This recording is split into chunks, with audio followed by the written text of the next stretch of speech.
Hey guys, welcome back. I hope you are having an amazing day. Let's get right into the stories. The first one is an entitled People Story. I had just moved into my new house in the suburbs a couple months ago. It was my first time owning my own place after years of cramped city apartments.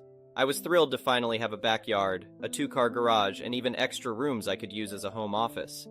The neighborhood seemed pleasant too. Rows of nice single-family homes with kids playing outside. That initial positive impression faded fast once I met my neighbor Karen. The day after I moved in, she stormed over to my driveway and started yelling at me to move my car because I was supposedly blocking her access.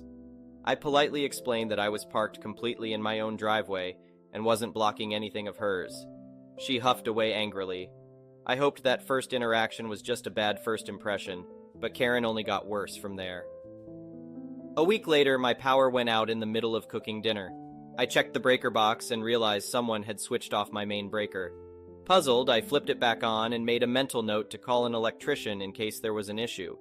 The next day, Karen caught me getting my mail and started scolding me for stealing her electricity. She claimed my main breaker controlled power to her house too. I knew that couldn't be right, but she refused to listen to reason.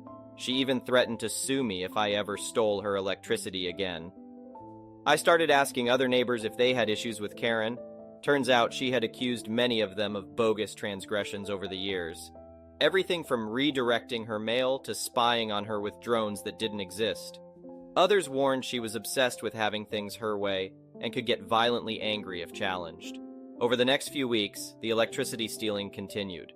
Karen would flip my main breaker off at least twice a week, plunging my house into darkness. No amount of explaining basic electrical wiring could convince her my power didn't connect to hers at all. I started getting anxious whenever I heard her stomping around outside near my switch box. One day I came home to find my fridge contents spoiled from the power being off all day. That was the last straw. I decided to install security cameras pointing at my electrical box to catch Karen red-handed and put an end to this. The very next morning, the motion-activated cameras captured Karen sneaking into my backyard and switching off my main breaker with a smug look on her face. Armed with video evidence, I called the police and showed them footage clearly proving the theft and destruction of property. They agreed to send officers to confront Karen and get her to stop. I felt relieved knowing her ridiculous behavior would finally get the authorities involved. Later that day, I was working in my home office when I heard shouting outside. I looked out to see Karen at my electrical box, yelling and cursing up a storm. Before I could react, she pulled out a gun from her pocket and fired a shot into my switch box, destroying it in a shower of sparks and smoke. I froze in shock and horror as she turned and pointed the gun straight at me, screaming she was going to kill me for trying to frame her as a criminal. I dove under my desk just as she fired off 2 more shots that shattered my office windows. Heart pounding, I fumbled for my cell phone and dialed cop with trembling hands. Meanwhile, several of my neighbors had heard the gunshots and called the police themselves. Within minutes, multiple squad cars came racing down the street with sirens wailing. 2 police officers burst into my backyard with weapons drawn, yelling at Karen to drop her gun. She refused, ranting and raving while waving the pistol wildly. One officer tackled her from behind while the other grabbed her wrist and disarmed her. They wrestled a kicking and screaming Karen to the ground to handcuff her as she hurled obscenities at them. She continued fighting every step of the way as they dragged her to the patrol car. I staggered outside on rubbery legs, barely able to process how close I'd come to being shot. The officers took my statement and showed me Karen's confiscated handgun, a .38 special loaded with hollow point bullets. A wave of nausea washed over me, realizing just one of those bullets could have killed me. Karen was arrested and charged with multiple felonies, including attempted murder. I later testified against her in court.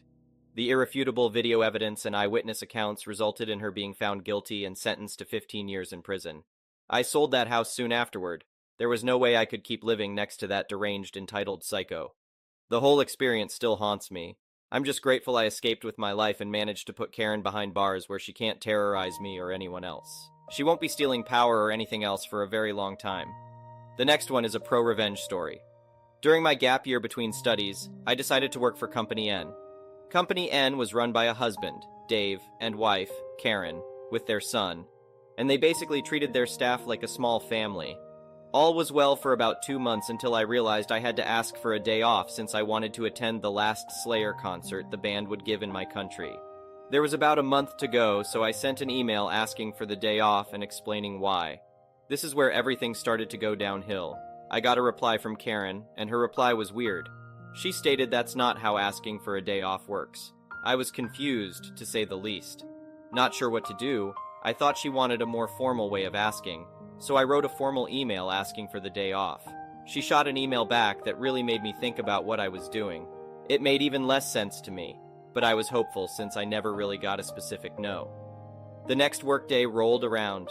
I arrived, locked up my bike, and headed inside ready for work. I immediately started looking for Dave to ask for answers.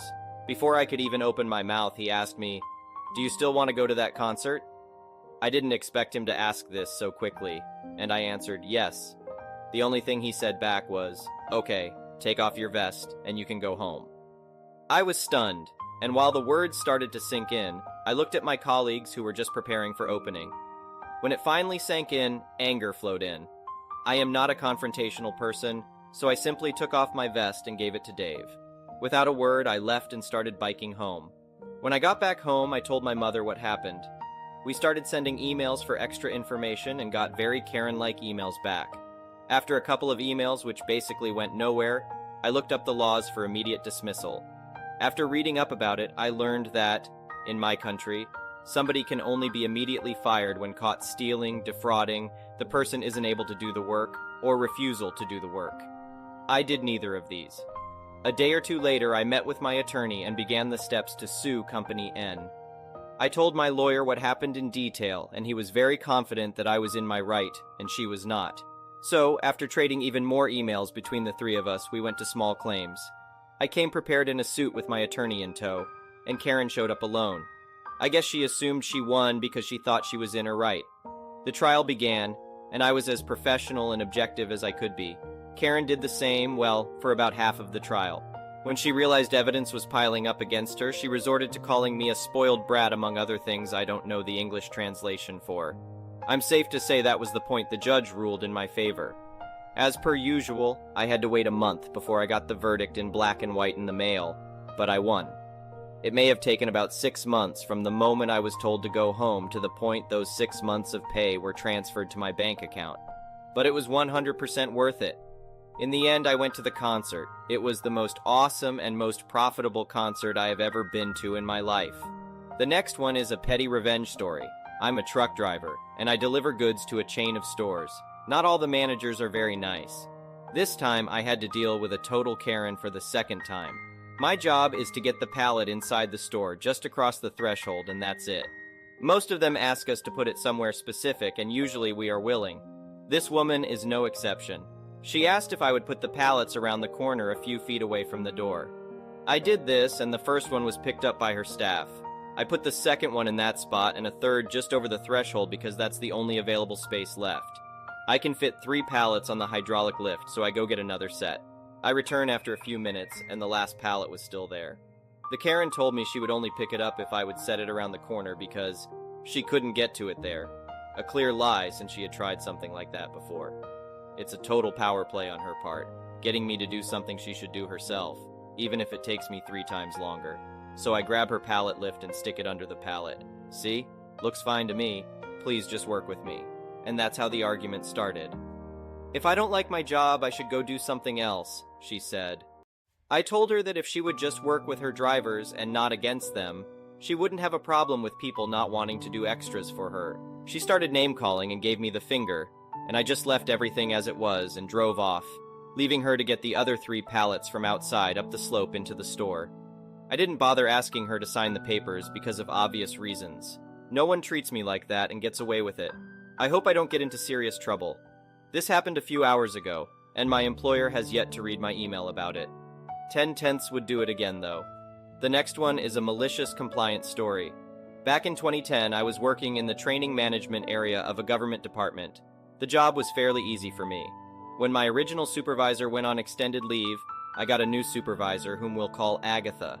Almost immediately, Agatha started to micromanage me, even though she didn't really know my job that well or understand half of what my role entailed. Now, I will say that I didn't particularly like Agatha as a person, but I tried to get along with her, even when her management style started to show. In hindsight, I should have worked some internal politics to be removed from the area, but hey, no one said I was smart at 19.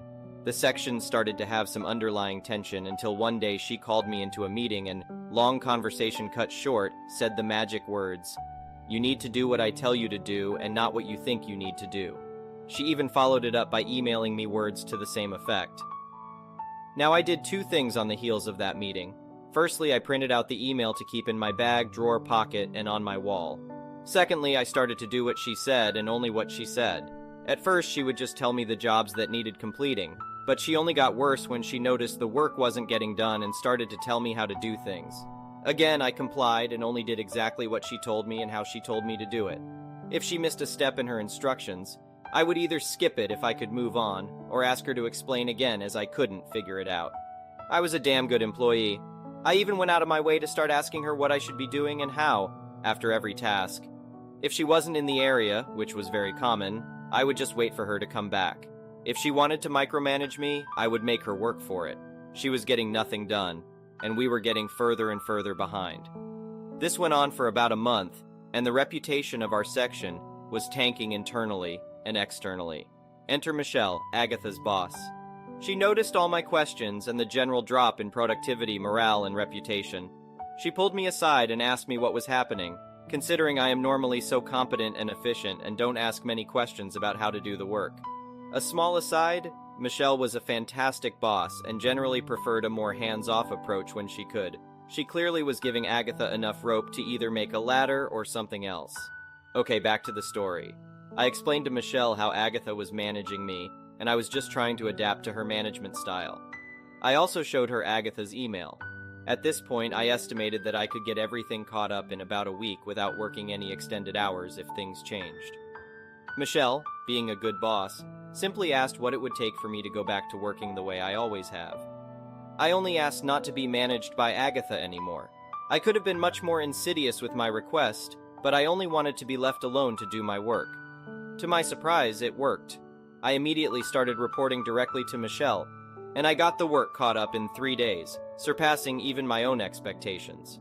As for Agatha, she started to have her work examined a lot more closely, including her overall output, since, I found out later, she was trying to blame me for her low work output. It turned out that I was, in fact, the solution. Michelle ended up sharing Agatha's workload between the two of us, and we didn't really notice much difference. Agatha, however, did notice a difference as she was shuffled into another area of the department, one with a lot less responsibility and a whole hell of a lot fewer promotion opportunities. I ran into Agatha again after I'd moved around the country a few times. I ended up back in the same office but a different section. Agatha was still in the same position, and her personal reputation was so bad that only a handful of people would actually work with her. It felt good to know how stuck she was, and presumably still is. The next one is an entitled People Story. So, my mom called me up today to let me know that she's not very happy with me. Apparently my older sister called her and told her about a conversation we had a few days ago. Now my sister is demanding that I call and apologize to her for what I said, and my mom too feels that I should apologize because according to her, I was cruel and way out of line. So here's what happened. A few days ago, my sister called me and said that she would really like me to attend church with her because they are having a guest preacher who is going to be discussing how homosexuality is a sin and what you can do to help homosexuals, as well as programs available, etc. She thought this would be good for me since, well, I'm gay. I was married to a woman years ago and have 3 kids, 1 grown, 2 teens, but I am currently married to a man whom I've been with for 10 years. Ever since the day I came out to my family, I've been told how wrong it is, how I'm a sinner, I'm going to hell, etc. It took years for my mom to tolerate my choices and accept my husband. I even went for 3 years with no contact with my family. But things are better now. There are still things my family does that irritate me, but I just let it go because at least we talk and they somewhat accept me. I haven't gone to my sister's for any family dinners in the past 3 years because she started requiring that my husband and I, only the 2 of us, use paper plates, plastic cups, and plastic silverware at her home. She claims it's due to COVID, but since only the gay people are made to use disposable dishes, I highly doubt that she's worried about just COVID. Anyway, so she wants me to go to church, I guess, so they can pray the gay away. I tell her no, I'm not interested. I'd go just to be there with family if that was why she invited me, but the only reason she wants me to go is so I can listen to the preacher tell me how wrong I am. No thanks. So she starts going off on me about how I'm a sinner and mom didn't raise us that way and what kind of example am I setting for my children and how ashamed I should be, that I'm a horrible person and blah blah blah. Well, this pissed me off and I went off on her. I admit that I maybe did go a bit too far, but I have put up with this kind of crap for over 10 years and I am just sick of it.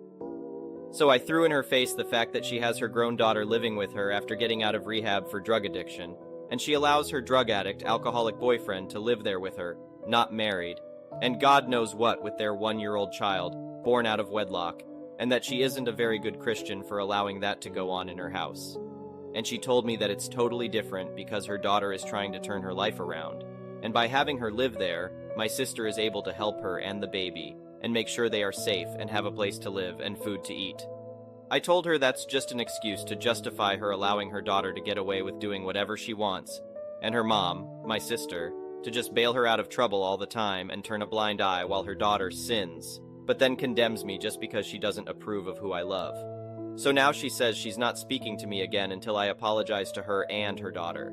My mom is upset because she doesn't want us fighting, and I told her that I'm happy to never speak to my sister again, and if she feels that I'm such a horrible person, then maybe we're better off not speaking. So my mom says I'm being unreasonable and childish because my sister has a valid point, and I am the one in the wrong. I don't think I am, but now my family is all taking sides, and I do feel bad about that. I just don't think I should have to apologize. Any thoughts, comments? The next one is an entitled parent story. This happened a year ago. I, 26F at the time in 2021, have only one living paternal grandmother, 90F. Growing up, I tried to bond and form an emotional connection, but it only made me realize that we were not related by blood. I would often be compared to her favorite grandchildren. She would constantly emotionally abuse me, labeling me as the black sheep of the family and telling me that I wouldn't succeed in life. This led me to contemplate ending my own life, as she seemed to favor the others most of the time. The final straw for me was when my older brother died. He was 25M. And she told my grieving parents another filthy soul out of this world. My brother was an innocent soul who was killed while simply eating at a fast food restaurant. I snapped at her and told her, "The day of your funeral, I'll probably wear the brightest red dress I have in my closet because I will never mourn your loss. On the contrary, I'll celebrate when that happens." This incident occurred in 2014. Since then, at every family event, I have avoided her or pretended she doesn't exist. I would even skip going to her birthday parties. So, last November, she fell ill and wanted all her children and grandchildren to take care of her in the hospital, as her favorite daughter, my aunt, 52F, and her favorite grandchildren, 33F, 31M, and 25F, couldn't do it. She said this to my dad over the phone, and I told her, "Sorry, but my grandparents died in 2004 and 2012, and I don't have any other grandparents since I am not a granddaughter to my last living grandparent." She started to cry, or rather manipulate, and told me that I am her granddaughter and that this could be a good moment to bond and mend our relationship. I said to her, "Now I am your granddaughter? I needed you for 26 years, but in those 26 years, you emotionally broke me. I can't do it now since I study and work and there is no relationship to save." I hung up before she could say anything. I've been told that I am a horrible human being for what I said to her, but I don't feel sorry at all. She dug her own grave, and now she can lie in it for all I care. That's karma for you. The next one is an entitled parent story. This happened to me earlier today. There is this mini zoo not too far away from where I live. Only animals like small monkeys and other creatures, nothing too massive there. My boyfriend and I decided to go because he told me that he had never seen a red panda or a capybara, and the zoo had both of these animals. Anyway, at some point in the zoo, I went to use the bathroom. I was on my period when a mother and her 4/5-year-old son were in there. I opened the pad and minded my own business when she started yelling at me for being inappropriate around her son. I was confused, so I asked her what I did wrong, and she said that I was introducing adult activities to her little boy, and that he was asking for some of the sweets that I had. She wasn't wrong. Her son was having a tantrum on the floor because he thought the pad opening was some sweets. I apologized and went to wash my hands. She then looked at me and asked where my kids were. I said I didn't have any kids. She then asked me who I was with, and I just told her that I was with my boyfriend. She lost it again, saying that my boyfriend and I were selfish for taking up slots at the zoo that a family could have needed, and that I should have done something else because apparently adults cannot have fun or go to zoos anymore. I didn't know what to say, and I was really confused, so I just left. I met up with my boyfriend after leaving the bathroom and told him what happened. He didn't believe me until the lady came storming up to me again and demanded that I buy her son some sweets because I upset him and led him on, and to leave so we could give our spots to other families. My boyfriend is a very tall and scary-looking Romanian man, and here in the UK, people are really scared of Eastern Europeans, so it only took him opening his mouth and asking her what she meant to get rid of her. He also believed me after this. Thank you for watching. I would really appreciate it if you could like the video and subscribe to our channel if you haven't already. We'll see you again tomorrow.